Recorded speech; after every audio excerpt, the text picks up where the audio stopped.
मागच्या वेळेस आपण आयुर्वेदाचा इतिहास आणि आयुर्वेदाचे सिद्धांत, आयुर्वेद उपचार पद्धतीचे महत्व, आयुर्वेद आणि योगाचा परस्पर संबंध, ह्या सगळ्या गोष्टी पाहिल्या होत्या.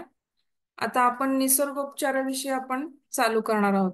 हम्म तर आता निसर्गोपचाराविषयी चालू करताना पहिल्यांदा काय आहे, तर निसर्गोपचार म्हणजे काय? हा तर तर निसर्गोपचार पद्धती म्हणजे काय? तर निसर्गोपचार ह्या शब्दाची जर आपण फोड केली, तर निसर्गोपचार शब्दाची फोड केली आपल्याला काय दिसतं, तर निसर्ग प्लस उपचार. हा म्हणजे काय, निसर्गाचे म्हणजे निसर्गामध्ये ज्या काही गोष्टी आहेत, निसर्गामध्ये आपल्या त्या पंचभौतिक गोष्टी सगळ्या येतात, की म्हणजे हवा किंवा अन्न किंवा आपलं समजा आकाश महाभूत आहे किंवा जल महाभूत आहे, सूर्य आहे, वायू आहे. तर हे सगळं काही निसर्गाकडून देण आहे, म्हणजे आपण काही स्वतः किंवा माती म्हणा, की ही निसर्गाचे किंवा नॅचरली उपलब्ध वस्तू आहेत. आणि ह्या गोष्टी वापरून उपचार करणे किंवा निसर्गातल्या गोष्टींना किंवा निसर्गाच्या जवळ जाऊन निसर्गाच्या सानिध्यात राहणे किंवा निसर्गाकडून उपचार घेणे, त्याला आपण काय म्हणू शकतो, निसर्गोपचार किंवा निसर्ग प्लस उपचार असं आपण म्हणू शकतो. आता ह्याला पर्यायी शब्द काय काय आहेत निसर्गोपचारला? तर प्राकृतिक चिकित्सा म्हणू शकतो, स्वाभाविक चिकित्सा म्हणू शकतो, नंतर प्रकृतोपचार असं आपण म्हणू शकतो. असे त्याला पर्यायी नावं पण आहेत. आता निसर्गोपचार म्हणजे काय, तर जीवन जगण्याची ही एक कला आहे, की बाबा आपण नॉर्मली आता आपल्या जीवनामध्ये काय झालंय सध्या, तर आपली लाईफस्टाईल खूप चेंज झाली. पूर्वीच्या काळी आपण निसर्गाच्या सानिध्यात राहायचो, पण आता आपण काय करतो, एसी ऑन करून ठेवतो. त्याच्यानंतर उन्हाळा लागला की, किंवा आपण आता पूर्वी गुळ आणि पाणी असायचं आपल्याला प्रत्येक ठिकाणी बाहेरून आला, तर आता आपण चहा कॉफी लोकांना ऑफर करतो. तर असं म्हणजे आपली लाईफस्टाईल बदलली, आपली लाईफस्टाईल काय झाली, एकदम फास्ट झाली. हा आणि त्याच्यामुळं काय होतं, की किती पण काही पण म्हटलं तरी आपलं निसर्गापासूनच आपलं काय झालं, आयुष्य निसर्गापासून आपण खूप लांब गेलो. आणि त्याच्यामुळे अनेक व्याधी निर्माण होतात आणि अनेक व्याधी निर्माण होतात. त्याच्यामुळेच काय होतं, की आणि आपण जे आता ॲलोपॅथिक किंवा बाकीच्या गोष्टी वापरून आपण जे काही करतोय, औषधं किंवा द्रव्य वापरून जी चिकित्सा करतो, त्याच्याने त्याचे साईड इफेक्ट काय असतात, खूप जास्त प्रमाणात असतात. आता थोडक्यात जर आपण एखादं उदाहरण घेतलं, की समजा आपण हे जे पेनिसिलिन किंवा ऍस्पिरिन जी ड्रग वापरतो आपण मॉडर्न याच्यामधली, तर त्याच्यामुळे काय होतं, की किती नाही म्हणलं तरी ऍसिडिटी होणे किंवा कधी पेनिसिलिन तर एक फंगस पासून बनवलं शकते, रिॲक्शन येऊ शकते कुणाकुणाला. हा तर ह्या सगळ्या गोष्टींचे साईड इफेक्ट पण काय असतात. आणि त्याच्यामुळे काय होतं, की अजूनच आपल्या शरीराला काय होते, ठराविक वेळेपुरता आपल्याला परिणाम दिसून येतो, पण त्या औषधाचे काय होतात, की साईड इफेक्ट काय होतात आपल्याला जास्त प्रमाणामध्ये दिसून येतात. त्यामुळे निसर्गोपचार किंवा नैसर्गिक पद्धतीला ज्या लोक काय करतात, जास्त मदत किंवा क्रॉनिक आजार असतात किंवा जुने आजार असतात, की त्यांना सारखीच औषधं घ्यावी लागतात. मग ती लोक कंटाळून जातात त्या औषधांना आणि त्याच्या साईड इफेक्ट्सना. मग अशा वेळेस निसर्गोपचार सारखी पद्धती आपल्याला काय करते, जास्त प्रमाणामध्ये उपयोगी पडते. आणि दुसरं काय, की अयोग्य आहार आहे आपला, म्हणजे पिझ्झा बर्गर खाणे. त्याच्यानंतर आपण आता व्यायाम करत नाही किंवा आपल्याला पूर्वी शारीरिक श्रम असायचे, पण आता काय झालं, आपल्याला सगळ्या गोष्टींना इलेक्ट्रॉनिक वस्तू आल्यात, म्हणजे कपडे धुवायला वॉशिंग मशीन आलंय, भांडी घासायला पण आपल्या डिशवॉशर्स आलेत. त्याच्यानंतर इव्हन आपल्याला उखळ वगैरे आपण कुटाकुटीची कामे, त्याला मिक्सर आले. म्हणजे नॉर्मली लाईफ मध्ये पण काय जे काय आपण उठून बसून आता कामं करायचो, त्यामुळे आपल्याकडे जो व्यायाम व्हायचा तो पण शारीरिक श्रमांचा अभाव झाला. लोक बैठी कामं जास्त करतात. नंतर व्यसन लोकांना जास्त आहेत. दारू, सिगारेट, तंबाखू, चहा, कॉफी, हा ह्या सगळ्या गोष्टीची व्यसन. नंतर काय होतं, की थोडं काही डोकं दुखलं, काय झालं, की सहन करण्याची शक्ती कमी, त्यामुळे लगेच गोळ्या घेणे. मानसिक सामर्थ्य आपलं कमी झालेलं आहे, की त्याच्यामुळं काय होतं, की आपल्याला काय होतात, की अनेक गोष्टींचे काय होतात, की दुष्परिणाम आपल्या शरीरावरती दिसून येतात. आणि त्यामुळं काय होतं, की निसर्गोपचाराचं काय आहे, की महत्व कधी पण काय होतं, अबाधित राहतं. एक तर पहिल्यांदा ही चिकित्सा काय दुष्परिणाम विरहित आहे. दुसरी गोष्ट, नॅचरली गोष्टी अवेलेबल आहेत आपल्या निसर्गामध्ये, ज्या गोष्टी अवेलेबल आहेत त्यामुळं खर्च काय होतो आपल्याला ह्या गोष्टींचा कमी असतो. आणि ह्याच्यामध्ये इतर चिकित्सा पद्धतीपेक्षा वेगळी चिकित्सा आहे, कारण जे काही निसर्गात अवेलेबल आहे त्या गोष्टी वापरूनच आपण काय करतो, चिकित्सा करतो. आणि आहाराला सगळ्यात जास्त इथे महत्व दिलेलं आहे. आता जर निसर्गोपचाराची परिभाषा किंवा व्याख्या करायची म्हटलं तर काय करता येईल, की निसर्गाच्या आणि घटकांनी करावयाचा उपचार म्हणजेच काय येईल, निसर्गोपचार. लक्षात आलं का? निसर्गातील जे काही घटक आहेत ते जे वापरून जे काही उपचार करायचे त्याला म्हणायचं निसर्गो उपचार. किंवा अजून सेकंड व्याख्या आपण काय करू शकतो, निसर्गातील घटकांच्या द्वारा आजार बरा करण्याच्या पद्धतीला निसर्गोपचार असे म्हणतात. कोणतेही औषध किंवा शल्य, शल्य म्हणजे काय, किंवा एक आपण ऑपरेशन करतो, ऑपरेशन करताना जे इन्स्ट्रुमेंट वापरतो त्याला इथे शल्य म्हटलंय, की कोणतेही औषध किंवा शल्य न वापरता नैसर्गिक घटकाच्या वापराने करावयाच्या पद्धतीला निसर्गोपचार असे म्हणतात. आली का सेकंड वाक्य लक्षात? काय आली? निसर्गातील घटकांच्या द्वारे आजार बरा करण्याच्या पद्धतीला कोणतेही औषध किंवा शल्य न वापरता नैसर्गिक घटकांच्या वापराने उपचार करण्याच्या पद्धतीला निसर्गोपचार असे म्हणतात. किंवा अजून एक आपण तिसरी व्याख्या करू शकतो, निसर्गाशी सुसंवादित व निसर्गानुकूल असे औषधरहित उपचार पद्धती म्हणजे निसर्गोपचार. काय करतो आपण इथे निसर्गाशी, काय करतो, सुसंवाद साधतो. आपण निसर्गापासून खूप लांब गेलेलो आहे, त्याच्यामुळे आपण म्हणजे मातीचा संबंध येतो का आता आपल्याकडे पायाकडे? नाही. कोणी पण चप्पल, मुलं मातीचं चिखल करायला लागली, खेळायला लागली, तरी आपण चिखलात काय खेळतो, आजारी पडशील या आते असं म्हणतो. पावसामध्ये मुलं भिजायचं प्रमाण कमी झालं. निसर्गापासून आपण दिवसेंदिवस लांब चाललो. तर निसर्गाशी सुसंवाद साधायचा किंवा निसर्गाला अनुकूल अशी औषध रहित उपचार पद्धती, औषधं नाही घ्यायची पण निसर्गाचे जे काही ऊन, वायू, जल, हे जे काही आहेत गोष्टी, पंचभौतिक गोष्टी, त्यांचा वापर करून जी उपचार पद्धती केली जाते तिला निसर्गोपचार पद्धती असे म्हणतात. आणि ही व्याख्या कुणी केली तर हेनरी यांनी केली. आणि आता निसर्गाचे 5 घटक आहेत, पंचमहाभूत. कुठली कुठली पंचमहाभूत? पृथ्वी, आप, तेज, वायू आणि आकाश. आणि हे 5 पंचमहाभूत वापरूनच आपल्याला काय केले जाते, उपचार केले जातात. त्याला आपण काय म्हणू शकतो, हे निसर्गोपचार असं म्हणू शकतो. आता निसर्गोपचारचा इतिहास बघायचा आपला. आता निसर्गोपचाराच्या इतिहासामध्ये पहिल्यांदा काय लक्षात येईल, की ही काय पद्धती काय नाही, नवीन नाहीये.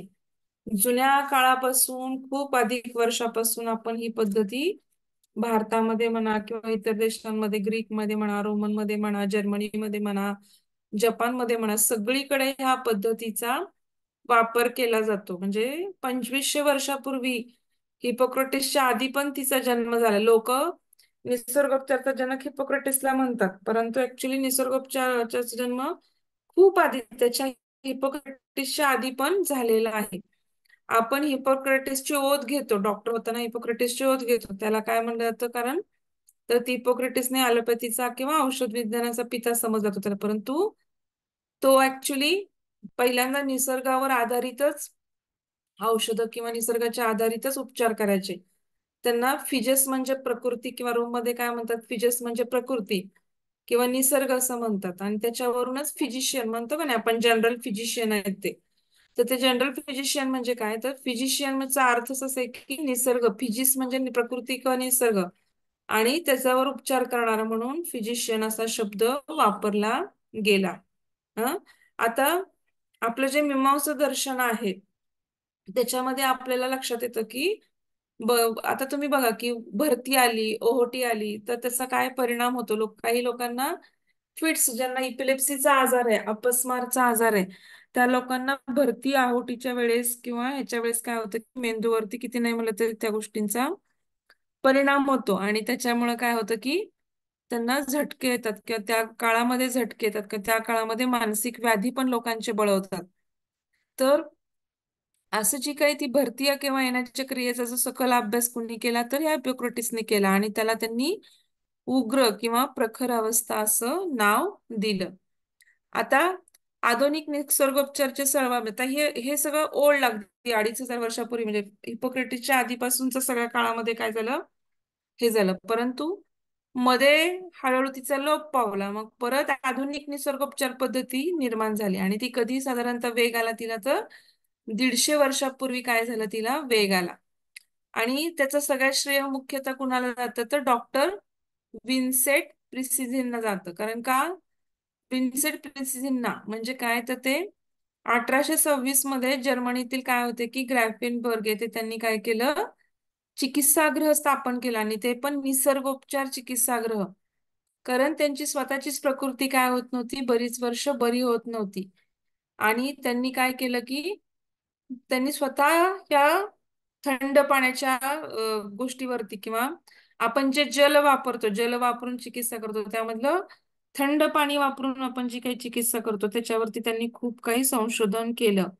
आणि स्वतःची प्रकृती पण निसर्गोपचारांनी बरी करून त्यांनी काय केलं की अनेक रुग्णाला काय केलं जलचिकित्सेचा वापर केला. जलचिकित्सेमधल्या थंड पाण्याच्या चिकित्सेचा वापर करून त्यांनी काय केलं की बऱ्याच अंशी काय केलं की लोकांना बरं करण्यात यश मिळवलं. आता सेकंड ह्याच्यामध्ये आपण काय पाहणार आहोत की सेकंड ह्याच्यामध्ये आपण बघतोय की जे काही त्यांनी हे जलचिकित्सा चालू केली तर त्यांच्या विरुद्ध बऱ्याच लोकांनी काय केलं की उहापोह केला की चुकीची पद्धती आहे किंवा भामटे आहेत हे ते व्यवस्थित काम करत नाहीयेत किंवा असं त्यांच्याविषयी बरंच काही पसरवण्यात आलं. परंतु त्यांनी सगळ्या गोष्टींकडे दुर्लक्ष करून काय केलं की प्रामुख्याने काय केलं की त्यांनी त्याच्यावरती खूप मोठ्या प्रमाणामध्ये अ, अभ्यास करून किंवा हे करून त्यांनी त्याच्यावरती बऱ्याच गोष्टींमध्ये अ, लोकांच्याकडे दुर्लक्ष करून त्याच्यावरती हे केलं. आणि त्यांच्या पाठीवरती एक नाव होतं की असं त्यांनी एक हे लिहिलं होतं की एक काय म्हणतात एखादं वाक्य लिहिलं होतं की तुम्हाला काय होतं की कुठल्या पण रोगाच्या उत्पत्तीचं कारण काय असतं की अयोग्य आहार विहार आहे. आणि शरीरात काय होणारी त्याच्यामुळे काय होतं शरीरामध्ये बऱ्यापैकी विषद्रव्य निर्माण होतात. आणि शरीराची निसर्गदत्त जी रोगप्रतिकारक शक्ती आहे तीच आपल्याला काय करते मजबूत करते. त्यामुळे थोडंसं तुम्हाला काय करावं लागतं धीराने घ्यावं लागतं, चिकाटीने उपचार करावे लागतात आणि तुम्हाला धीराने घ्यावे लागेल असं त्यांच्या दवाखान्याच्या पाठीवरती त्यांनी लिहिलं होतं. नंतर त्यांचे हे आता पहिल्यांदा आपण काय बघितलं की डॉक्टर प्रिस्नीज वरती बघितलं.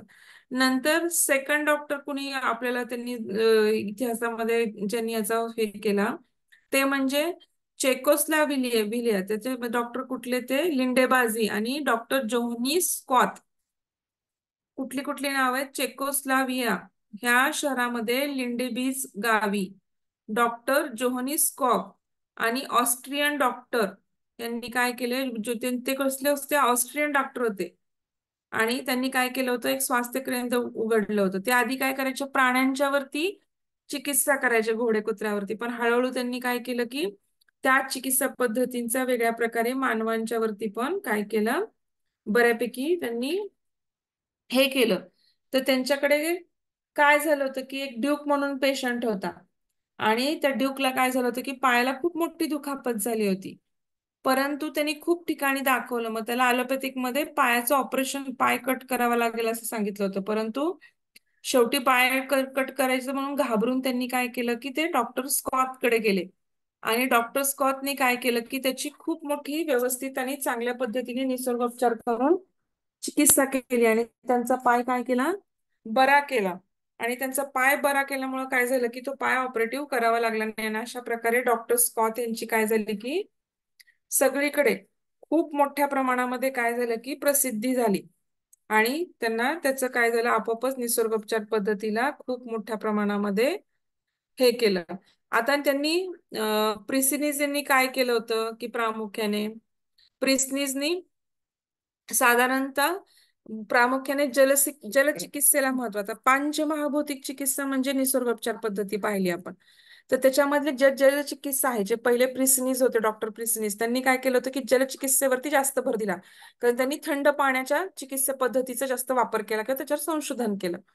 नंतर हे सेकंड जे आपले स्कॉथ आहेत आता ते बघितले आपण की चेकोस्लोवाकिया मध्ये लिंडेबाजी गावी काही राहत होते ते जोनी स्कॉथ. पण ते प्रॉपर ऑस्ट्रियन डॉक्टर होते म्हणजे ऑस्ट्रेलिया नाही ऑस्ट्रियन डॉक्टर होते. पण ते चेकोस्लोवाकियामध्ये राहत होते तर त्यांचं काय तर त्यांनी काय केलं की थंड पाण्यात भिजवलेल्या ज्या कापडांच्या पट्ट्या आहेत त्याच्या गुंडाळींना महत्व प्राप्त केलं. त्या गुंडाळी त्या व्याधीग्रस्त भागावरती गुंडाळायच्या. आणि आहार, सगळ्यात महत्वाचा नैसर्गिक आहार, ह्याच्यावरती त्यांनी काय केलं की साधारणतः महत्व प्राप्त करून दिलं. तुम्हाला इथं लक्षात येईल की साधारणतः इथं तुम्हाला हे बघा, प्रिस्नीज आणि जलचिकित्सेला इथं मी कर्सर दाखवलंय. आणि स्कॉथ यांनी थंड पाणी भिजवलेल्या कापडाच्या पट्टीला महत्व दिले. नंतर आता आपण दोन शास्त्रज्ञ बघितले, स्कॉथ आणि प्रिस्नीज बघितले. आता थर्ड शास्त्रज्ञांनी काय केलं इतिहासामध्ये, तर जर्मनीचे शास्त्रज्ञ आहेत. तर त्यांचं नाव काय, बवेरिया. बवेरियाचे काय, फादर सिबिस्टियन. गाव कोणते, जर्मनी मधलं बवेरिया गाव आहे. तिथले जे फादर आहेत, फादर म्हणजे आपण जे चर्चमध्ये पण आपण कसं पंडित असतात किंवा पुजारी असतात तसे ते चर्चमध्ये फादर असतात. तर तर ते त्यांचं नाव काय, सॅबेस्टियन नीप. हा, तर ते फादर नीप त्यांचं आडनाव असेल नीप, आणि सेबेस्टियन नाव असेल. तर नीप ते चिकित्सक होते, आणि काय होते, त्यांनी काय केलं की त्यांनी पण जलचिकित्सेवर आधारित बरीच स्वास्थ्यगृह चालवली. आणि त्यांचं माय वॉटर क्युअर हे पुस्तक काय आहे, खूप मोठ्या प्रमाणामध्ये प्रसिद्ध आहे. म्हणजे पाण्याचं टेम्परेचर गरम पाण्यापासून म्हणजे अगदी ठराविक 35 डिग्री, 36 डिग्री, 40 डिग्री, आपल्याला जेवढे सहन होते 40 डिग्रीच्या पुढे म्हणजे पोळेल, आपल्याला भाजेल, परंतु साधारणतः 38 ते 40 डिग्रीच्या आसपास. तर तेवढ्या पाण्याचं त्यांनी काय केलं, उष्णतामान वापरून त्यांनी काय केलं की वेगवेगळ्या जलउपचार पद्धतीचा वापर करून किंवा वेगवेगळ्या प्रकारे जलउपचार करून त्यांनी लोकांना खूप मोठ्या प्रमाणात बरं केलं. आता हे फादर सिबेस्टियन नंतर आपण पुढचं चौथं नाव कोण बघणार आहे, तर ऑस्ट्रियाचे बॉर्नॉल्ड स्किल.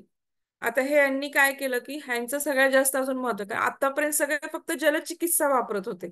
पंचमहाभूतातली फक्त काय करत होते, ते जलचिकित्सा वापरत होते. परंतु ह्यांनी काय केलं की ह्यांनी पाण्याबरोबर हवा आणि सूर्यकिरणांचा पण काय केला, जास्त प्रमाणामध्ये वापर केला. हवा म्हणजे आतप सेवन किंवा आपण वायू सेवन म्हणतो. तर हवेचा आणि सूर्यकिरण, जे काय आपण ऊन घेतो, सूर्यकिरण, किंवा आपण व्हिटॅमिन D3 साठी पण आपण उन्हामध्ये बसा असं म्हणतो, किंवा सूर्यामध्ये, पण ते सकाळच्या कोवळ्या उन्हामध्ये, उन्हामध्ये नाही बसायचं. तर असं जे काही सूर्यकिरण आहेत त्याची त्यांनी काय केलं, खूप मोठ्या प्रमाणामध्ये त्यांनी काय केलं की त्याचं संशोधन केलं, आणि त्याच्यावरचे बरेच उपचार आपल्याला हे केले. आणि मलावष्टंभ किंवा बद्धकोष्ठता ह्याच्यावरती त्यांचा खूप मोठा अभ्यास होता. आणि ते कसे होते, संपूर्ण शाकाहारी होते. त्यांचं आयुष्य, दीर्घायुष्य होते, ते 97 वर्ष साधारणतःपर्यंत ते जगले. असं त्यांनी त्या निसर्गोपचाराचं महत्व पटवून दिलं, कारण ते स्वतः शाकाहारी आणि निसर्गोपचार वापरत असत, त्यामुळं ते दीर्घायू राहिले. हा, नंतर सगळ्यात आपल्याला परत पाचवं नाव कुठलं बघायला मिळतं, तर डॉक्टर हॅब्रिक लेमॅन. त्यांनी काय केलं, त्यांची चिकित्सा केंद्र, त्यांचं जे निसर्गोपचारचं चिकित्सा केंद्र होतं तिथं त्यांनी आहाराला प्राधान्य दिलं. आणि आहारामध्ये कोणते म्हणजे आपण जे सत्व रज तम गुण म्हणतो, तर स्वास्थ्यासाठी अन्नामध्ये कोणते सात्विक गुण असणं, असं सत्व असण्याची गरज आहे. किंवा मीठ अति खाल्ल्यामुळे, आपण लोणचं खातो, लोणच्यामध्ये मीठ खूप जास्त प्रमाणात असतं, पापडामध्ये खूप जास्त प्रमाणात मीठ असतं, किंवा कुणाला मीठ टाकलं तरी वरून मीठ खालून करायची सवय असते, किंवा आपण जे चाट खातो वेगवेगळ्या प्रकारचे, त्याच्यामध्ये पण आपण मीठ टाकतो, तर त्याच्यामध्ये ते खारट असतं. खारट असल्यामुळे त्या प्रकारचं काय होतं, त्याच्या शरीराला खूप मोठ्या प्रमाणात नुकसान होतं किंवा व्यसनाधीनता. ह्याचं त्यांनी काय केलं, प्रचंड संशोधन केलं. आणि आहार विज्ञान, नैसर्गिक आहार विज्ञान कसं असावं याचा त्यांनी खूप मोठ्या प्रमाणामध्ये प्रचार किंवा प्रसार केला. आणि त्यामध्ये आपण सगळ्यात शेवटचे म्हणजे सर्वात मोठे आणि निसर्गोपचाराचे समर्थक खूपच मोठ्या प्रमाणात, त्यांचं नाव काय, तर जर्मनीतले लुई कुहिने. इथं तुम्हाला लक्षात येईल कर्सरवरती. तर हे जर्मनीतले जे लुई कुहिने आहेत, त्यांना काय होतं, त्यांनी पण निसर्गोपचाराशी खूप महत्व, कारण त्यांना स्वतःच ते काय होते, वयाच्या 20व्या वर्षापासून आजारी होते. आणि त्यांना काहीच पर्याय, कुठल्याच औषधांनी पर्याय होत नव्हता, म्हणून ते निसर्गोपचाराकडे वळाले. आणि त्यांनी काय केलं, त्याच्यामधून ते बरे झाले. आणि बरे झाल्यानंतर त्यांनी निसर्गोपचाराविषयी त्यांना खूप आस्था निर्माण झाली किंवा भक्ती निर्माण झाली. आणि त्यांनी काय केलं की नैसर्गिक उपचार पद्धतीचं शास्त्रीय दृष्ट्या अध्ययन चालू केलं.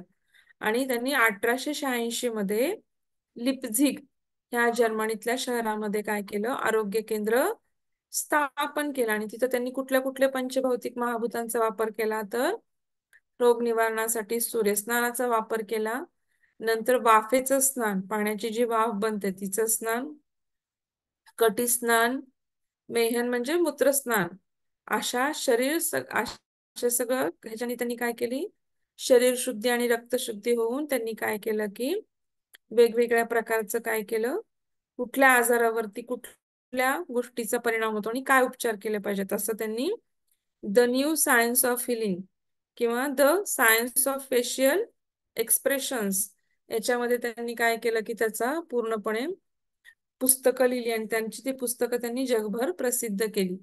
आता लुई कोईने काय म्हणतात की सर्व रोगांचं मूळ कारण काय आहे, एकच आहे, ते म्हणजे काय, विषसंचय किंवा शरीरामध्ये टॉक्झिन्सची निर्मिती होणार. मग ती टॉक्झिन्सची निर्मिती तुम्ही निसर्गाच्या अनुकूल आहार विहार न केल्यामुळे, अयोग्य आहार विहार घेतल्यामुळे त्या गोष्टींनी काय होते की विषसंचय होतो आणि त्यामुळे काय होतं की विषसंचयाने रोग निर्माण होतात. म्हणजे त्यांचे एकच संप्राप्ती आहे की सर्व मूळ रोगांचं मूळ काय आहे, तर शरीरामध्ये विषसंचय होणं. आणि सगळे रोग एक प्रकारे सारखेच असतात आणि त्यांचा हा सिद्धांत काय आहे, निसर्गोपचार चिकित्सेचा आधारस्तंभ आहे. मी आता हळूहळू एखादा दुसरा मध्ये सिद्धांत येईलच इतिहासामध्ये पण, परंतु सिद्धांतांचा परत आपण एक पॉइंट बघणार आहे, सब पॉइंट बघणार आहे आणि त्याच्यामध्ये सगळे सिद्धांत परत पॉइंट वाईज आपण पाहणार आहोत. नंतर जर्मनीचे परत एक दुसरे ॲडॉल्फ जस्ट म्हणून त्यांनी काय केलं की ते पण जंगबान नावाचं काय करत होते, स्वास्थ्यगृह चालवत होते आणि तिथं त्यांनी माती चिकित्सा म्हणजे आपण पृथ्वी तत्वामध्ये माती चिकित्सेचा वापर करतो सगळ्या प्रकारचे, म्हणजे लाल माती, काळी माती, पिवळी माती, ह्या सगळ्या प्रकारच्या मातींचा काय करतो आपण वापर करतो आणि वेगवेगळ्या प्रकारे वापर करतो आपण. प्रत्येक परत सब टॉपिक खाली त्या प्रत्येक चिकित्सेचे प्रकार येणार आहेत. आता आपण त्याचं फक्त छोटं छोटं काय काय कुणी कुणी केलं एवढं पाहू. आणि त्यांनी रिटर्न टू नेचर म्हणजे निसर्गाकडे परत वळा किंवा निसर्गाकडे चला असं महात्मा गांधींचं पुस्तक आहे, एक निसर्गाकडे चला म्हणून. तर रिटर्न टू नेचर हे प्रसिद्ध काय झालं, विशिष्ट त्यांचं पुस्तक ॲडॉल्फ जस्टनचं मोठ्या प्रमाणामध्ये काय झालं की प्रसिद्ध झालं. आपण जे वॅक्सिनेशन करतो मुलांना त्याच्याविषयी त्यांना पूर्णपणे त्यांचा विरोध होता ॲडॉल्फ जस्टचा. नंतर निसर्गोपचार चिकित्सेच्या विकासात परत आता हे सगळं युरोपीय शास्त्रज्ञ झाले. अमेरिकन म्हणजे युरोपियन मधले जर्मनी वगैरे हे सगळं युरोपमध्ये आलं. तर आता युरोप प्रमाणे काय अमेरिकेचा पण खूप मोठा वाटा आहे. मग आता अमेरिकेमध्ये काय सांगितलं गेलं, तर डॉक्टर जेम्स सी जॅक्सन यांनी काय केलं होतं की त्यांना पण काय होते, ते वयाच्या 35व्या वर्षापर्यंत खूप अनेक आजारांनी काय होते, पूर्णपणे काय होते की ग्रस्त होते. तर त्यांनी काय केलं की खूप असहाय्य झाल्यावर ते कुठे गेले, तर ते डॉक्टर सिलास ग्लिसन आणि डॉक्टर प्रिसिन्झनचे जे शिष्य आहेत, म्हणजे डॉक्टर सिलास ग्लिसन हे कोणाचे, प्रिसिजनचे शिष्य होते, त्यांना ते भेटले आणि त्यांनी काय केलं की त्यांच्या बरोबर राहून तिथे ट्रीटमेंट घेतली किंवा निसर्गोपचार घेतले आणि तिथलं ते बरे झाले. आणि ते बरे झाल्यानंतर त्यांना इतके म्हणजे आनंद झाला की त्यांनी ते निसर्गोपचारामध्ये त्यांच्याच हाताखाली काम करायला सहकारी म्हणून चालू केलं आणि नंतर मेडिकल कॉलेजमध्ये जाऊन निसर्गोपचाराची किंवा ह्याची परवानगी मिळवली आणि पूर्णपणे जॅक्सन सॅनिटोरियम नावाने काय केलं, न्यूयॉर्कला एक स्वास्थ्य केंद्र चालू केलं आणि तिथं त्यांनी काय केलं, औषधं पूर्ण बंद करून फक्त जल चिकित्सा किंवा व्यायाम चिकित्सेनी, आहाराने पूर्ण ह्या सगळ्या नैसर्गिक गोष्टी वापरून किंवा विश्रांती ह्या सगळ्या इतर गोष्टी वापरून त्यांनी उपचार करायला चालू केलं. आता पहिला आपण सगळे जर्मनी आणि हे बघितले होते. आता अमेरिकेतले पहिले डॉक्टर बघितले आपण, डॉक्टर जॅक्सन. नंतर सेकंड काय बघणार, डॉक्टर रसेल. नंतर तिसरे डॉक्टर जे.एच. कलॉंग. नंतर हे सगळ्यांनी काय केलेलं आहे, डॉक्टर हेनरी लिडहेंडर. आता डॉक्टर हेनरी लिडहेंडरनी काय सांगितलं की प्रत्येक स्त्रीरोग म्हणजे काय आहे, तर निसर्गाच्या रोगप्रतिकारक शक्तीची अभिव्यक्ती आहे. आता हे पण एक प्रिन्सिपल आहे बरं का निसर्गोपचार पद्धतीचे, लक्षात ठेवा. डॉक्टर हेनरी लिडहेंडर त्यांनी काय सांगितलं की त्यांनी सांगितलं की प्रत्येक तीव्र रोग, इथून बघा इथं माझं कर्सर आहे, प्रत्येक तीव्र रोग काय असतो की हा निसर्गाच्या रोगप्रतिकारक शक्तीची अभिव्यक्ती आहे. म्हणजे त्यांनी हा पण एक सिद्धांत काय फार महत्वाचा किंवा आधारभूत निसर्गोपचार पद्धतीचा सिद्धांत आहे. त्यांनी काय केलेलं आहे की त्यांनी कोणती कोणती पुस्तकं लिहिली की आयरिस डायग्नोसिस आणि the philosophy and practice of nature therapeuticals. त्यांनी कुठली कुठली लिहिली, इथं कर्सर दाखवते तुम्हाला. आयरिस डायग्नोसिस, हा हे एक लिहिलं. आणि त्याच्यानंतर दुसरं कुठलं लिहिलंय त्यांनी, आयरिस डायग्नोसिस आणि दुसरं लिहिलंय the philosophy and practice of natural therapeutics. हा, या गोष्टींचं त्यांनी काय केलं की वापर करून काय केलं, दोन पुस्तकं काय केली प्रसिद्ध केलेली आहेत.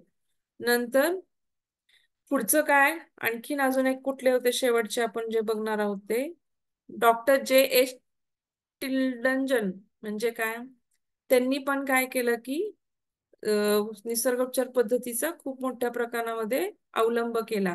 ते विचारवंत आणि लेखक होते आणि त्यांनी कुठलं पुस्तक लिहिलं की इम्पेअर्ड हेल्थ. इम्पेअर्ड हेल्थ मध्ये त्यांनी त्यांचं पुस्तक प्रसिद्ध केलं. नंतर डॉक्टर बर्जार मॅकपोर्ड. हा, बर्जार मॅकपोर्डनी काय केलं की उपवास किंवा दुग्धकल्प वापरून कसा अभ्यास म्हणजे कसं निसर्गोपचार करावे, त्याचं त्यांनी काय केलं की बराच उल्लेख केला उपवासावरती आणि दुग्धाचे कल्प वापरून, दुग्धकल्प वापरून. त्यांचं पुस्तक कुठलं आहे, द इन्सायक्लोपीडिया ऑफ हेल्थ. हे सर्वात मोठा त्यांचा काय आहे ग्रंथ आहे. नंतर पुढचे काय आहे की डॉक्टर बेंडिक्ट लस्ट. हे त्यांच्याशिवाय तर निसर्गोपचारचा इतिहास काय होईल, अपुरा राहील. ते कुणाचे शिष्य होते तर फादर नीप, आपण जे पहिले बघितले होते ते फादर नीप.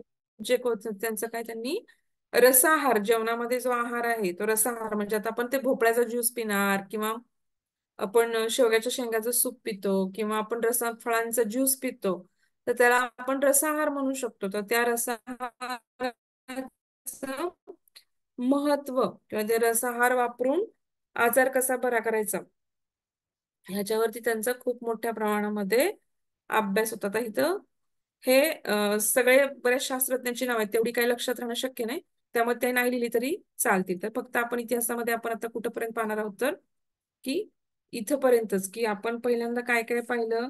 पहिलं हे होते की सगळ्यात पहिल्यांदा म्हणजे हिपोक्रेटिस पासून सुरू झालं.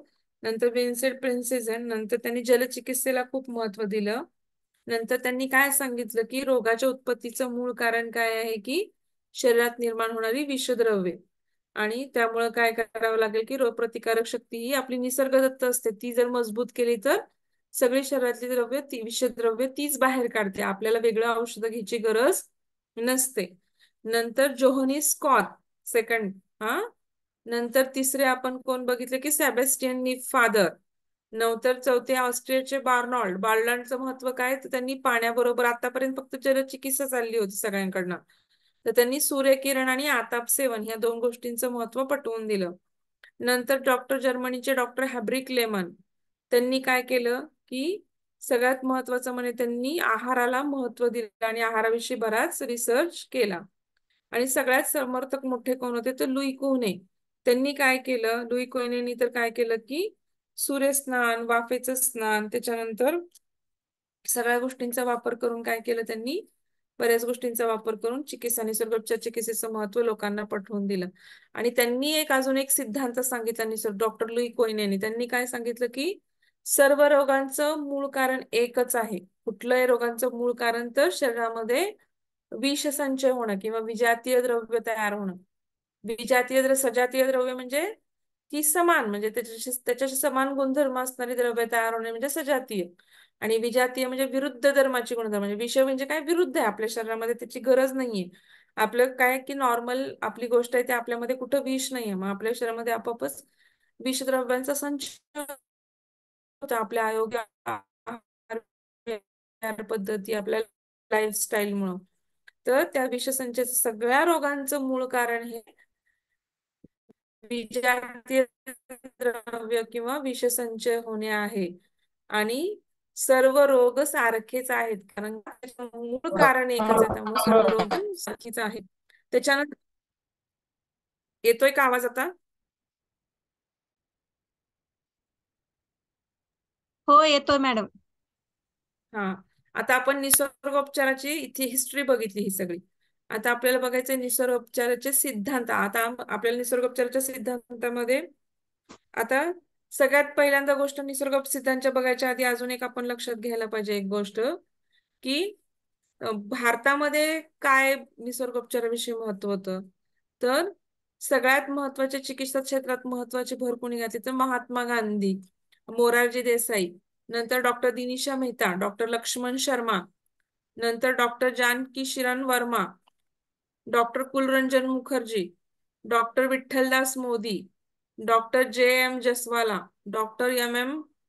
Bhangra, doctor S. K. Sindh, doctor Ramanlal Engineer, doctor Krishna Verma, doctor Shankarbhai Dave, doctor भूपाई इत्यादी सर्वांचा भारतीय निसर्गोपचार पद्धतीमध्ये खूप मोठा सहभाग आहे. म्हणजे कुणी कुणी भर घातली लक्षात ठेवा. महात्मा गांधी, मोरारजीभाई देसाई, नंतर डॉक्टर दिनेश मेहता, डॉक्टर लक्ष्मण शर्मा, त्याच्यानंतर सगळ्यात महत्त्वाचं डॉक्टर जानकी शरण वर्मा, नंतर doctor Kulranjan Mukherjee, doctor Vitthaldas Modi, doctor J. M. Jaswala, doctor M. Bhangra. तुम्हाला जेवढी नावं लक्षात राहतात तेवढीच लक्षात ठेवा. पहिल्यांदा फक्त महात्मा गांधी, मोरारजीभाई देसाई, शंकरबाई दवे, विठ्ठलदास मोदी आणि हे एवढे लक्षात राहू शकतात. पहिली मग लक्ष्मण शर्मा वगैरे. तुम्हाला जेवढी 5-6 नावं लक्षात राहतात तेवढी लक्षात ठेवा. Doctor Ramanlal Engineer, doctor Krishna Verma, doctor Shankarbai Dave आणि डॉक्टर भूपतराय दवे इत्यादी सर्वांचा काय आहे सगळ्यात महत्वाचा आहे. नंतर निसर्गोपचार पद्धतीमध्ये अजून कुठल्या कुठल्या गोष्टी समावेश करू शकतो आपण तर मॅग्नेटोथेरपी पण निसर्गोपचार पद्धतीमध्ये येऊ शकते. ॲक्युपंक्चर पण निसर्गोपचार पद्धतीमध्ये येऊ शकते. ॲक्युप्रेशर पण निसर्गोपचार पद्धतीमध्ये येऊ शकते. योग चिकित्सेचा सुद्धा निसर्गोपचार पद्धतीमध्ये वापर केला जातो. कारण इथं काही आपल्याला औषधं नाहीत वापरायचे. इथं आपल्याला फक्त एक प्रकारच्या आता ॲक्युप्रेशर किंवा ॲक्युपंक्चर मध्ये आपण निडल्स वापरतो किंवा ते त्यांचं साधं मेथीचे दाणे वगैरे वापरून पण ते बऱ्याच गोष्टींचं प्रेशर देतात. नंतर किंवा आपण योग चिकित्सेमध्ये तर काय आसनं, यम नियम, प्राणायाम, प्रत्याहार, धारणा, ध्यान, समाधी वापरून तिथे पण काय औषधाचा संबंध येत नाही. त्यामुळे पण ती पण एक निसर्गोपचार चिकित्सा असं मानलं जातं किंवा निसर्गोपचार चिकित्सेमध्ये ह्या सगळ्या गोष्टींना पण समाविष्ट करून घेतलेलं आहे त्यांनी. नंतर दुसरी गोष्ट म्हणजे की हे आता आजची निसर्गोपचार पद्धती काय आहे की पूर्णपणे जलद फायदा देणारी किंवा जलद म्हणता येत नाही पण हळूहळू फायदा देणारी आहे. पण त्यासाठी तुम्हाला थोडी पथ्य पाळावी लागतील आणि थोडी चिकित्सा व्यवस्थित घ्यावी लागेल. आता निसर्गोपचारांच्या सिद्धांतामध्ये आपण सगळ्यात पहिल्यांदा पाहू तर हे सगळ्यात महत्वाचं आहे. ह्याच्यावरती खूप मोठ्या प्रमाणावरती निसर्गोपचाराचे सिद्धांत मोठा प्रश्न येतो. तर आता निसर्गोपचाराच्या सिद्धांतामध्ये काय येईल पहिला की सगळ्यात पहिला म्हणजे निसर्गोपचाराच्या सिद्धांतामध्ये की सर्व रोग एकच आहेत किंवा आपण असं म्हणू शकतो की सर्व रोग एक किंवा रोग कारणाची एकता. म्हणजे रोगाचं कारण मूळ एकच आहे त्यामुळे सर्व रोग पण एकच आहेत असं त्यांना म्हणायचंय. आणि हा पहिला सिद्धांत आहे की सर्व रोगांच्या उद्भवाचं एकच कारण आहे काय तर शरीरामध्ये विजातीय द्रव्यांचा संचय होणे किंवा विष संचय होणे. त्यामुळे त्यांचं असं म्हणणं आहे की सगळ्याची लक्षणं सुद्धा काय त्यांचं म्हणणं आहे की किती जरी तुम्ही काय असाल तर तुमची काय आहात की विष संचयाला काय असतात की अनेक कारणे जबाबदार असतात. मग त्यामध्ये कुठली कुठली कारणे त्यांनी की त्याच्यामध्ये तुम्ही काय करू शकता की अयोग्य आहार विहार किंवा तुमचं जीवनशैली चुकीची आहे, तुमचा आहार चुकीचा आहे त्याच्यामुळे काय होतात की बऱ्यापैकी विजातीय द्रव्य काय किंवा निसर्गाविरुद्ध तुम्ही वागता आणि त्याच्यामुळे काय होतं की बऱ्याच विजातीय द्रव्यांचा काय होतो की मोठ्या प्रमाणामध्ये विष निर्माण होतं किंवा ते साचू लागतात शरीरामध्ये आणि त्याला काय होतं की आपणच जबाबदार असतो आणि त्याच्यामुळे काय होतं की वेगवेगळ्या प्रकारचे ताप, सूज, वेदना ह्या लक्षणांचा काय होतो आपल्या शरीरावरती भाग व्याधीद्वारे दिसून येतो.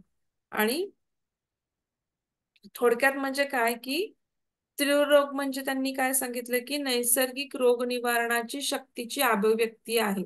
आता एक लक्षात घ्या तुम्ही की तुमच्या शरीरामध्ये बॅक्टेरिया किंवा व्हायरस आलेत, हा, मग तुमच्या शरीरामध्ये पांढऱ्या पेशी असतात की डब्ल्यूबीसी असतात.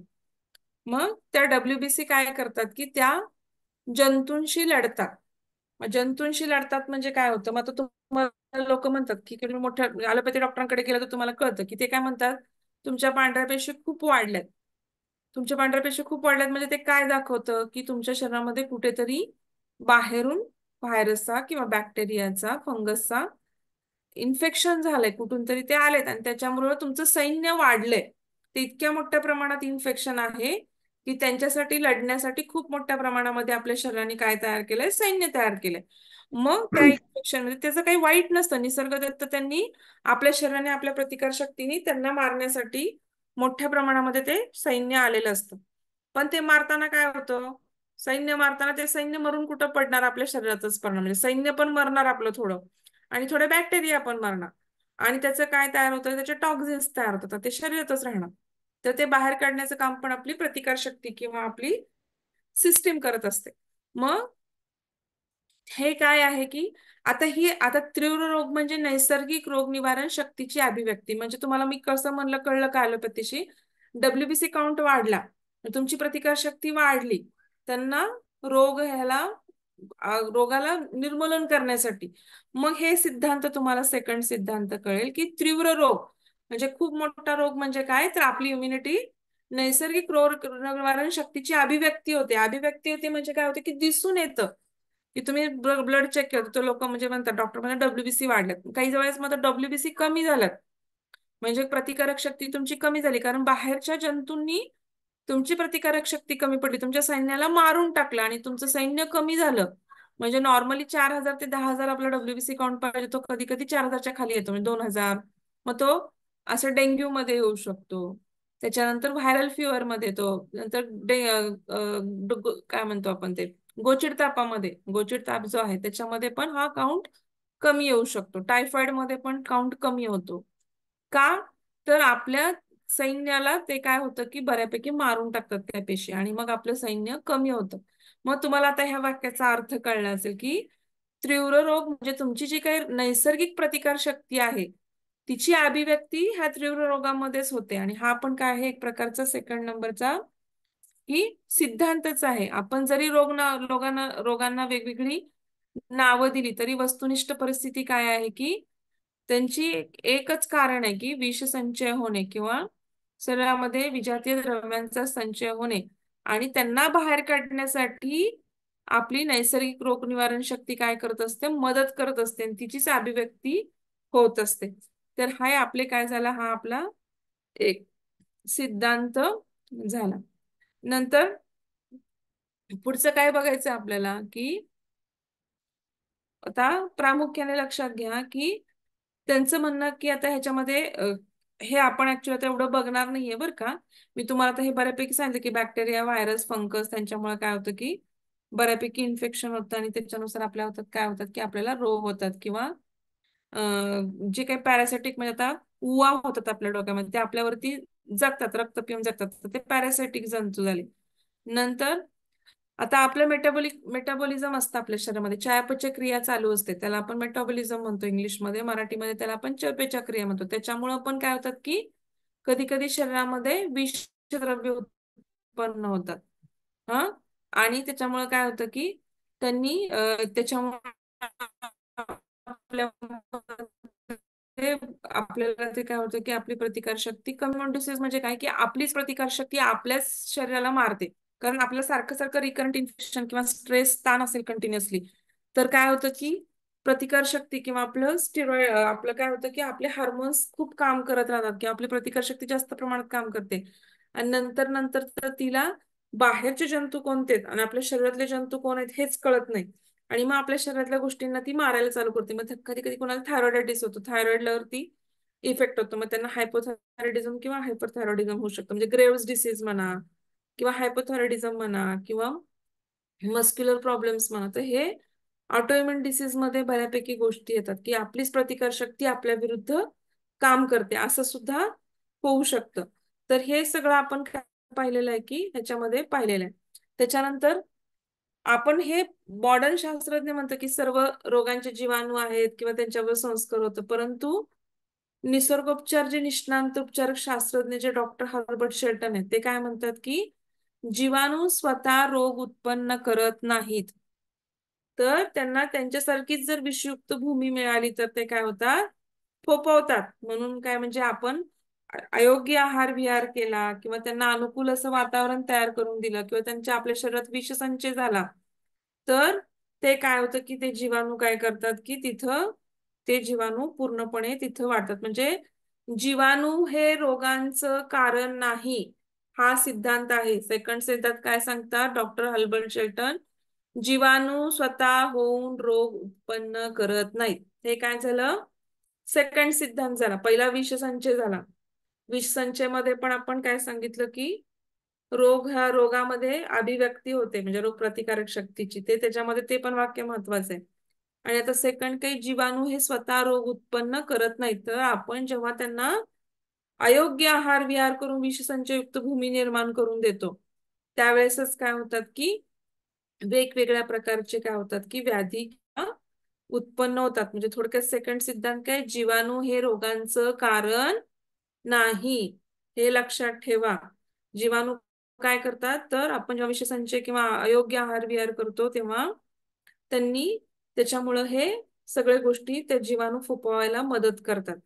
हे कुणी मान्य केलं की सुप्रसिद्ध इंग्लिश जीवाणूशास्त्रज्ञ सर रिचर्ड डगलस पॉवेल यांनी पण खूप कबूल केलं होतं की त्यांनी काय सांगितलं की टिटॅनस म्हणजे धनुर्वात होतो लोकांना, टिटॅनसचं इंजेक्शन असतं की दोखंड लागलं किंवा तर ते टिटॅनस नावाचा आजार होतो. तर किंवा गॅस गँग्रीन म्हणजे पायामध्ये इन्फेक्शन होतं आणि तिथं गॅसेस सारखे बुलबुले किंवा गॅस गँग्रीन होतं, ते पाय अम्प्युटच करावा लागतो किंवा कापावाच लागतो.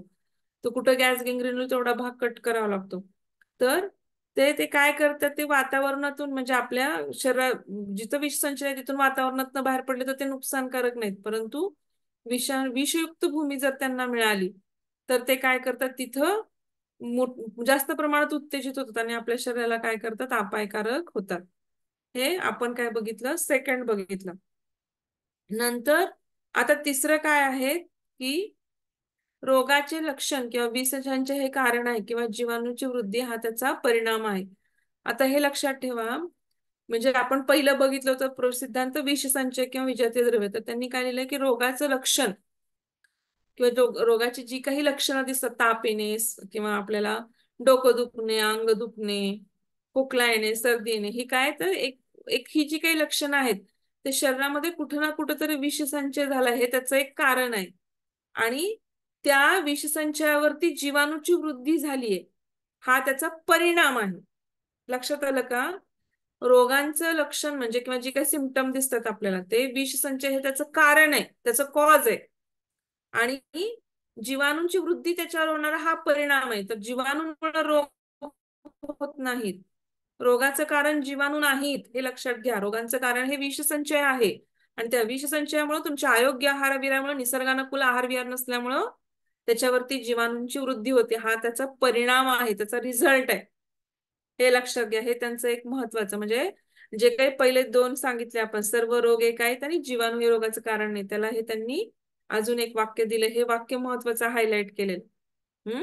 त्याच्यानंतर आता त्यांनी प्रयोग केलेत की बाबा जीवाणू कसं काही रोग उत्पन्न करत नाहीत हे सांगण्यासाठी त्यांनी प्रयोग केला आणि तो प्रयोग खाली दिलाय, इथं वाचा तुम्ही. की ऑस्ट्रेलियाच्या काही नागरिकावर डॉक्टर हेंटर यांनी काय केलं, प्रयोग केले. त्यांनी डिप्तेरिया माहिती तुम्हाला, आपण लहान मुलांना म्हणजे लस देतो म्हणजेच डांग्या खोकला असतो किंवा घटसर्प, धनुर्वात आणि हे डीपीटी देतो, डिप्तेरिया पर्ट्युसिस आणि टिटॅनस. हा पण डिप्तेरिया पर्ट्युसिस म्हणजे डांग्या खोकला आणि डिप्तेरिया म्हणजे काय होतं की घशामध्ये असा एक पडदा येतो असा आतमध्ये घशाला, तर त्याला डिप्तेरिया म्हणतो आपण. तर ते डिप्तेरियाचे 50,000 जीवाणू त्यांनी काय केले, पाण्यात घातले आणि ते पाणी पिल्यास दिल्या लोकांना प्यायला दिलं तरी पण लोकांच्यावर त्याचा काही सुद्धा परिणाम झालेला नाही. दुसऱ्या प्रयोगात त्यांनी काय केलं की 1.5 लाख जीवाणू मिसळून दुसरे जीवाणू मिसळले आणि ते लोकांना पाजळले तरी पण लोकांना काही झालं नाही. म्हणजे डिप्तेरियाच्या जंतूचा जास्त इथं उल्लेख आहे की जेवणामध्ये म्हणा किंवा कशामध्ये म्हणा त्यांनी काय केलं की त्यांनी लोकांना खायला आहारातून दिले, पाण्यातून प्यायला दिले, पण लोकांना काही सुद्धा फरक पडत नाही किंवा पडला नाही. नंतर आता हे सगळं त्यांनी काय केलं की हा सिद्धांत सिद्ध करण्यासाठी या सगळ्या गोष्टी त्यांनी केल्या. आता पुढचं आपण काय बघणार आहोत, तर पुढचं आपल्याला काय बघायचंय की हे सगळं जीवाणूवरतीच आहे. पण आता हे सगळं काय एवढं लिहू शकणार नाही तुम्ही, तर जेवढं काही त्यातलं त्यातलं महत्वाचं आहे ते त्यांनी सांगितलं. तर ते जीवाणूंची उत्पत्ती कशी वाढत जाते जर विषसंचय असेल तुमच्या शरीरामध्ये, तर जीवाणू 20 मिनिटांमध्ये त्याचे 2 जीवाणू, मग 8 तासामध्ये 1,60,24,000 असं अब्जावधी मध्ये त्यांची काय होते की मोठ्या मोठ्या प्रमाणामध्ये तर त्याची उत्पत्ती होते. तर तुम्ही जर अँटीबायोटिक आणि वापरून जीवाणू वापरायसाठी किंवा जीवाणू मारण्यासाठी केलं, परंतु तुम्ही जीवाणू मारताय, पण जो काही मूळ विषसंचय तुमच्या शरीरामध्ये झालाय तो कमी होणार आहे का? नाही. फक्त जीवाणू मेले, पण तुमच्या शरीरातला विषसंचय आहे तसा राहिला. मग त्याच्यामुळे काय होणार, मूळ कारण तुमचं गेलं का? नाही. मूळ कारण गेल्याशिवाय आजार जाईल का? नाही. तर सगळ्यात मोठं म्हणजे काय, अँटीबायोटिक देऊन उपयोग नाही. तर तुम्ही हे विषारी औषधं देऊन काय करताय, उलट अजून शरीरामधला विषसंचय आहे तसा ठेवताय, अजून दुष्परिणाम वाढवताय. तर तुम्ही हे न करता काय केलं पाहिजे की नैसर्गिकरित्या हा विषसंचय बाहेर येण्याला मदत केली पाहिजे. हा त्यांचा काय आहे, मूळ उद्देश आहे.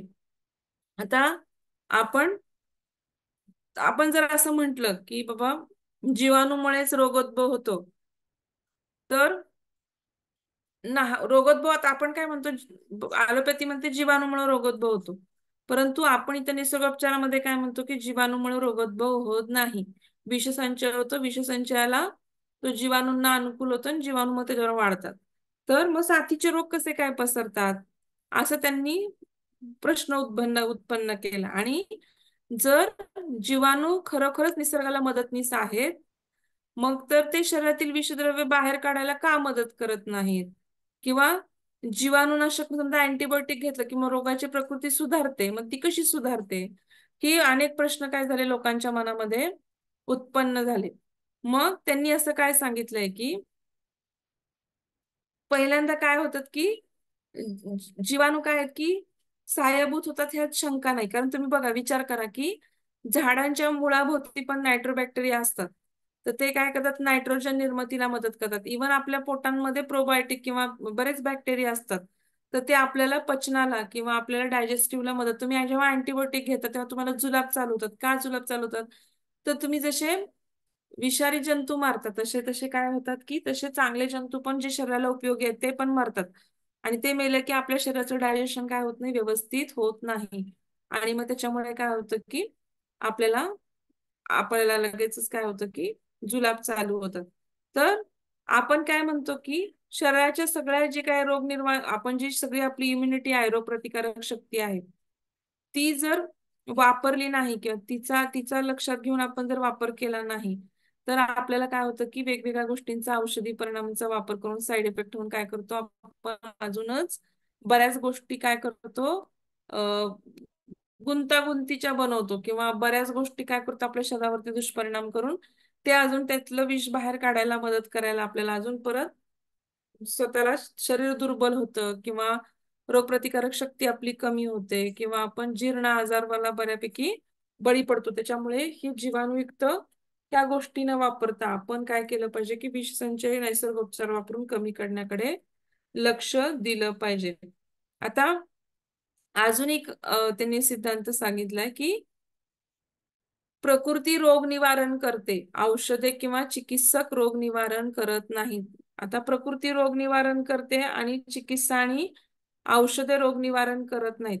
हे त्यांनी काय सांगितलं, चिकित्सक शब्द म्हणजे फिजिशियन किंवा डॉक्टर, तो रोग निवारण करत नाही. तर आपली जी प्रकृती, आपली स्वतःची तब्येत किंवा आपली स्वतःची जी प्रकृती आहे तीच किंवा आपली प्रतिकार शक्ती आहे तीच आपल्याला काय करते, मदत करते आपल्याला बरं व्हायला. तर औषधं किंवा चिकित्सक डॉक्टर काही मदत, फक्त तो मदत करतो रुग्णाला किंवा असे निसर्गोपचार घे किंवा असे पथ्य चुकलंय तुझं हे सांगू शकतो, काउन्सिलिंग करू शकतो, परंतु तुमची शक्तीच तुम्हाला जास्त मदत करत असते.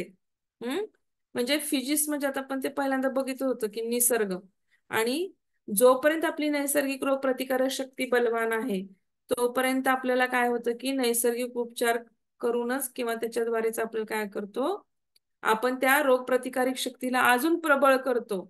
मग त्याच्यामध्ये आपण नैसर्गिक उपचारामध्ये काय काय वापरतो? आहार वापरतो, व्यायाम वापरतो, माती वापरतो, पाणी वापरतो, मालिश किंवा हे वापरतो, सूर्यस्नान वापरतो. ह्या सगळ्या गोष्टी वापरून आपण काय करतो की रोग प्रतिकारक शक्ती वाढवतो आणि ती रोग प्रतिकारक शक्तीच आपल्याला काय करते, बरं करायला मदत करते. थोडक्यात काय, तर निसर्ग हाच एक महान वैद्य आहे. लक्षात ठेवा, निसर्गच महान वैद्य आहे आणि प्रकृती स्वयंचिकित्सक आहे. म्हणजे प्रकृती स्वतःच रोग निवारण करते, म्हणजे प्रकृती स्वयंचिकित्सक आहे. औषध किंवा डॉक्टर, वैद्य काय की निसर्ग हा महान वैद्य आहे. वैद्य हा आपला जो काही आपलं आपण डॉक्टरना वैद्य म्हणतो, तर किंवा निसर्गच वैद्य आहे आपला आणि प्रकृती स्वतः चिकित्सक आहे, स्वतः स्वयंचिकित्सक आहे. औषध किंवा चिकित्सा रोग निवारण करत नाही, चिकित्सक रोग निवारण करत नाहीत. हा काय झाला आपला सिद्धांत, तिसरा सिद्धांत झाला. त्याच्यानंतर आपल्याला पुढं काय पाहायचंय की आपल्याला पुढचं पाय काय, सॉरी,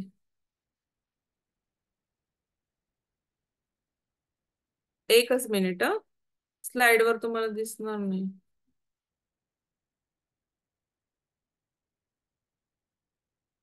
बर, निसर्गच काय आहे तुमचा, काय महान वैद्य आहे किंवा निसर्गच तुम्हाला काय करतो, मोठ्या प्रमाणात काय करतो, बरं करायला मदत करतो, असं त्यांचं काय झालेलं आहे, म्हणणं आहे. त्याच्यानंतर पुढचा निसर्गोपचारच्या सिद्धांतामध्ये पुढचा सिद्धांत काय येतो की त्यांचं असं म्हणणं आहे की पुढच्या ह्याच्यामध्ये की अं, आपलं जे काही आहे, चिकित्सा रोगाची नसून कशाची आहे, तर शरीराची चिकित्सा करतो आपण.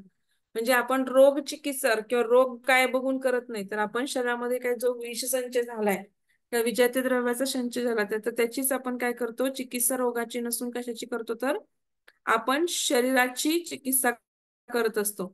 शरीराला आजार झाल्यानंतर आपण काय करतो की चिकित्सा पद्धतीमध्ये आजारांच्या लक्षणांचीच फक्त चिकित्सा केली जाते. जसं आहे, आता ताप आला तर तापाचं औषध द्या, सर्दी झाली तर सर्दीचं औषध द्या, खोकला झालं तर आपण काय करतो, फक्त लक्षणांना ट्रीट करतो. तर तसं न करता काय केलं पाहिजे की निसर्गोपचारामध्ये मात्र आजार कोणताही असला तरी चिकित्सा ही संपूर्ण शरीराची केली जाते.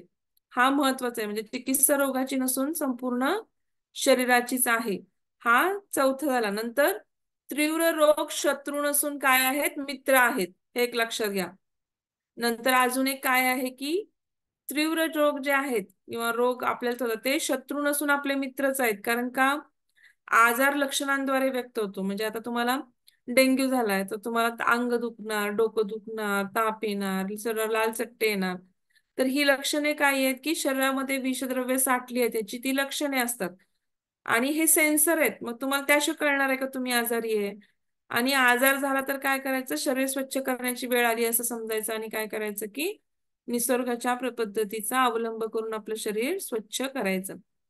नंतर जीर्ण रोगांना बरे करण्याला वेळ लागतो. मी तुम्हाला सांगितलं ना पहिल्यांदा, आपल्याला लिपझिक म्हणतो की त्याच्या चिकित्सा बोर्डावर त्यांनी लिहिलं की धीराने घ्यावे लागेल. कारण का, कुठलाही जीर्ण रोग जो आहे त्याला बरा करायला काय लागतो, वेळ लागतो. विषद्रव्य जी साठली असतात ती बाहेर काढायला, अशा जुनाट विषद्रव्यांना बाहेर काढायला पण तेवढाच जास्त प्रमाणात वेळ लागतो. जितका जुना आजार तितका वेळ जास्त, असं त्या खूप काळापर्यंत निसर्गोपचार आपल्याला काय करावे लागतात, घ्यावे लागतात. आता अजून एक काय आहे सिद्धांत, निसर्गोपचारात उभाड येतात. निसर्गोपचारात उभाड येतात म्हणजे काय की सुरुवातीला काय वाटतं, उपचार केल्यानंतर की आजार वाढलाय असं वाटतं आपल्याला, परंतु लक्षणे वाढतात. आजार वाढतात म्हणजे काय, लक्षणे वाढतात. कारण म्हणजे काय, दोष बाहेर पडत असतात आणि मग हळूहळू काय होतात की नंतर ती विकारांची लक्षणे कमी होतात. मग आपण विकारांची लक्षणे कमी झाली की आपण म्हणजे उलटा आपल्याला समजतं की उभाडा आला म्हणजे की आपलं द्रव्य किंवा आपली औषधे किंवा आपले निसर्गोपचार काय होतात, औषधे म्हणता येत नाही, आपले निसर्गोपचार जास्त मोठ्या प्रमाणात किंवा चांगल्या प्रमाणामध्ये काम करतात. निसर्गोपचारामध्ये औषधांचा अजिबात संबंध येत नाही. निसर्गोपचारामध्ये फक्त पंचमहाभूतांचाच वापर करतो. हा अजून एक सिद्धांत आहे. निसर्गोपचारामध्ये औषधांचा संबंध येत नाही. निसर्गाचे उदळतील द्रव्य वापरून जे उपचार केले जातात त्याला काय म्हणू शकतो आपण, निसर्गोपचार असं म्हणू शकतो. नंतर त्यांनी काय सांगितलं की मन, शरीर आणि आत्मा निसर्गोपचारांनी पण मानलाय. आणि ह्यांच्यातलं जे सामंजस्य आहे किंवा ह्यांच्यातलं जे संतुलन आहे दोन्ही ते याच्यावरचे म्हणजे पाठवलेत ना आपण. तर ते म्हणजेच काय की आपलं शरीर निरोगी असण्याचं लक्षण आहे. ते जर यांच्यातील संतुलन बिघडलं तर काय होऊ शकतात, आजार होऊ शकतात. हे आता आपल्याला लक्षात आलेलं आहे. तर आता यातले कुठले कुठले मी सांगितले तुम्हाला लक्षात घ्या. सर्व रोग एकच आहेत. जीवाणू हे रोगांचं कारण नाहीये.